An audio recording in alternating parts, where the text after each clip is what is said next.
సర్పంచ్ అందరూ కలుసుకొని ఏం జరుగుతుంది మన విలేజ్లో ఇంతమంది చచ్చిపోవడానికి కారణం ఏంటి అంటే పొద్దునే ఒకడు బుచ్చయ్య అనేటువంటి వాడు లేచి 4 గంటలకి ఒక మంత్రం చదువుతూ ఉన్నాడు.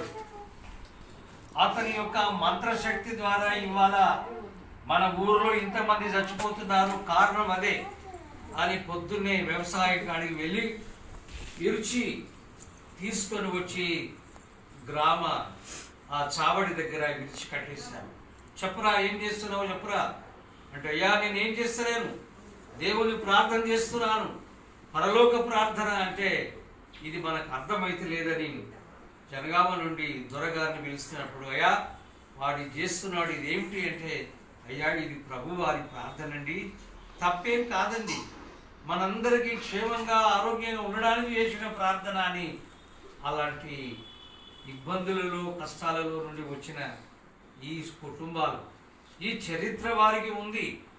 దేవునికి వందనాలు కనుక ఇలాంటి చరిత్రలో, ఇలాంటి శోధనలో, ఇరుకులలో, ఇబ్బందుల నుండి వచ్చినటువంటి కుటుంబాలు కనుక 100 ఏళ్ల కిందట చదువు సంస్కారం లేని దినాలలో మరి దేవుడు ఈ బిడ్డల ద్వారా మేమందరం కూడా ఈ విధంగా దేవుని వెంటకు వచ్చాం.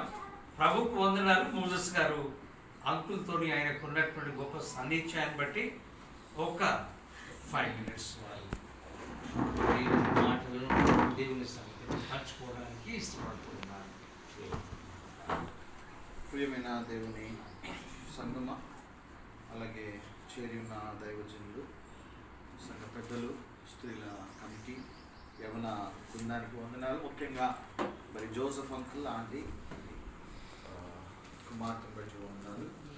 సో కుటుంబము వచ్చినప్పటి నాటి నుండి నేటి వరకు వారు ఎంతో మంచి సేవకులకు, సంఘానికి ఎంతో మరి వారు ప్రతి విషయంలో హానర్ అంటాం కదా, ప్రతి విషయంలో వారు ఎంతో దేవుడు అంటే ఘనత, వారు ఘనత చూపిస్తారు దేవునికి. అంటే దేవునికి వారు ప్రతి విషయంలో ఎంతో గొప్ప విలువగా వారు మరి దేవుని ఘనపరుస్తూ మరి సేవకుల పట్ల, సంఘ పెద్దల పట్ల వారు ఎంతో మరి దేవుని ఘనపరుస్తూ నైట్ కుటుంబాన్ని బట్టి వందనాలు. సంఘంలో ఉండడం కూడా సంఘానికి ఆశీర్వాదకరం.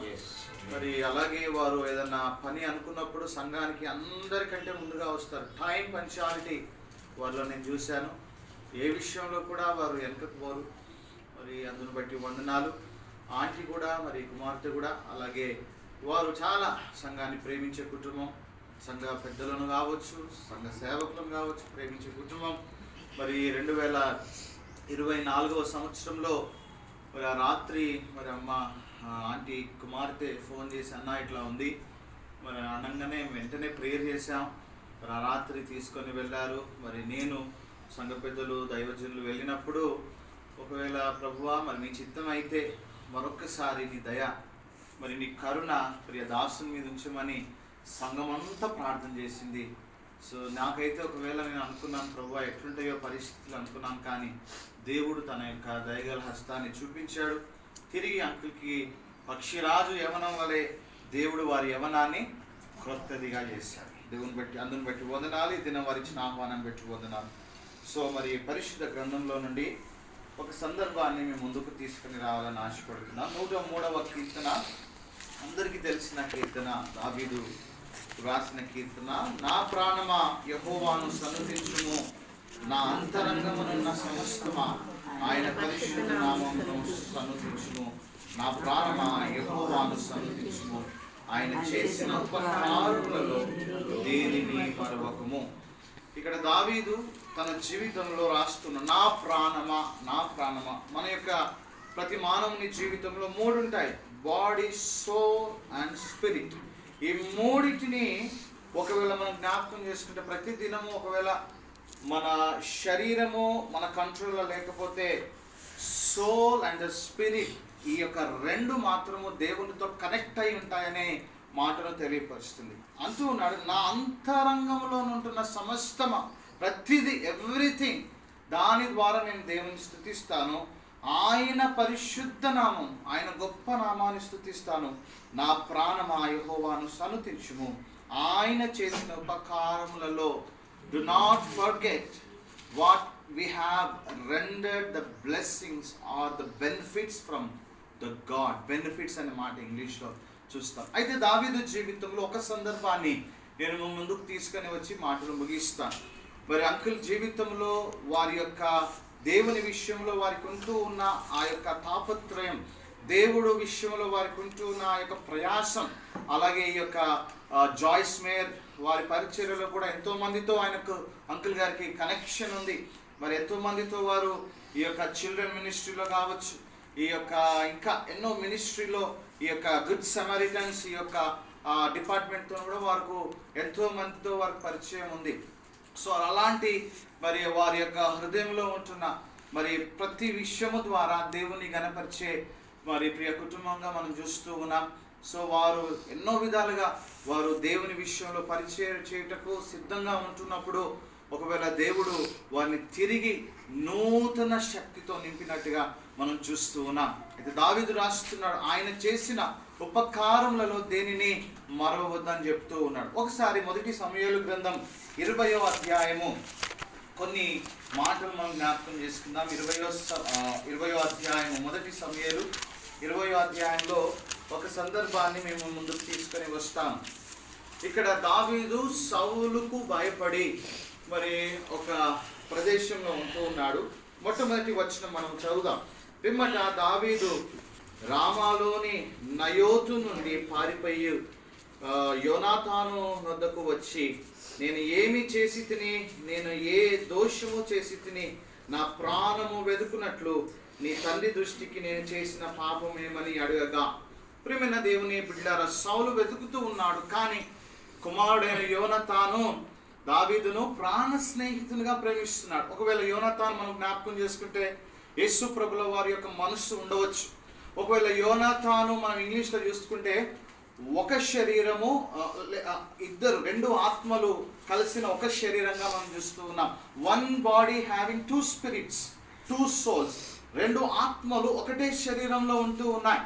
ప్రియమైన దేవుని బిడ్డలారా, ఒకవేళ రెండు శరీరములు ఒకే ఆత్మగా మనము ఒకటే స్పిరిట్గా మరి దావీదు అలాగే యోనాతాను కలిసి ఉన్నట్టుగా మనము సమూయేలు గ్రంథము 18వ అధ్యాయంలో చూస్తూ ఉన్నాం. ప్రియమైన దేవుని బిడ్డలారా, సోక్రటీస్ ఏమంటాడంటే one body having two spirit, లేకపోతే two spirit having one body అనే మాటను మనం జ్ఞాపకం చేసుకుంటాం. ప్రియమైన దేవుని బిడ్డలారా, నీ తండ్రి నన్ను చంపగోరుచున్నాడు కనుక నా ప్రాణము వెతుకుతుంది. ప్రతి దినము మనం చూస్తే మంచిగా నిద్రపోయిన వారు, లేకపోతే ఉదయకాలములో లేచి ఎన్నో పనులు చేస్తాను అనుకున్న వారు రాత్రి నిద్రలోనే వారు కన్నుమూస్తూ ఉన్నారు. రాత్రి నిద్రలోనే వారి ప్రయాణాలు ఆగిపోతున్న ఈ సమయంలో దావీదును వెతుకుతూ ఉన్నాడు. రమా అనే మాటను మనం జ్ఞాపకం చేసుకుంటే ఒక పెద్ద పట్టణం దాక్కోనికి ఉండే ఒక హైట్ ప్లేస్గా చూస్తున్నాం. ఒక హై పొజిషన్గా ఉండే పట్టణాన్ని రమా అనే మాటను మనం చూస్తాం. మొదటి సమూయేలు గ్రంథంలో మొట్టమొదటి అధ్యాయంలో కూడా మనం చూస్తూ ఉన్నట్టుగా చూస్తున్నాం. అయితే యోనాతానుతో అంటున్నాడు, నేను నీ తండ్రి దృష్టికి చేసిన దోషమేమి, ఎందుకు నన్ను చంపాలని చూస్తూ ఉన్నప్పుడు యోనాతాను దావీదుతో ఒక 4 విషయాలు మాట్లాడుతున్నాడు. చెప్పి నేను ముగిస్తాను. 2వ వచనంలో జ్ఞాపకం చేసుకుంటే యోనాతాను ఆ మాట నీవెన్నటికీ అనవద్దు, నీవు చావవు. దేవునికి స్తోత్రం కలుగునుగాక. 118వ కీర్తనలో ఒక మాటను జ్ఞాపకం చేసుకుందాం. 17వ వచనం, నేను చావను, సజీవుడనై యెహోవా క్రియలను వివరించెదను. దేవునికి స్తోత్రం. ఇక్కడ యోనాతాను అంటూ ఉన్నాడు, ఒకవేళ యేసు ప్రభుల వారు ఆయన స్థానంలో ఉన్నట్టయితే నీవు ఎట్టి పరిస్థితులు, నా తండ్రే కావచ్చు, నా కుటుంబమే కావచ్చు, ఈ లోకమంతా నిన్ను మోహించిన, ఈ లోకమంతా నిన్ను మోహరించిన, నీ మీదికి వచ్చిన నీవు చావు. ప్రియమైన దేవుని బిడ్డరా, దేవుని మరి సన్నిధి మనతో ఉంటే, దేవుని యొక్క కార్యం మన మీద ఉంటే, దేవుని యొక్క పరిశుద్ధత నీలో ఉంటే మనం ఎక్కడికి వెళ్ళినా మనము చావము, కానీ దేవుని క్రియలను వివరించేదము. అయితే యోనాతాను అంటున్నాడు, దావీదు నా ప్రాణ స్నేహితుడా, నీకు ఎట్టి పరిస్థితులు ఉన్నా నీవు చావవు. 2వ మాట ఏమన్నాడు ఒకసారి మనం చూద్దాం. 3వ వచనంలో మనం కింది భాగం ఒకసారి చదివితే, అయితే 3వ వచనం, యెహోవా జీవము తోడు నీ తోడు నిజముగా నాకును మరణమునకు అడుగు మాత్రమే ఉందని ప్రమాణం చేయ. ఎవరు అంటున్నారు ఈ మాట? దావీదు అంటున్నాడు. దావీదు అంటున్నాడు, ఎస్, ఈ భూమి మీద మనము ఉంటూ ఉన్నప్పుడు మరణం మనకి ఎంత దూరం ఉందంటమా?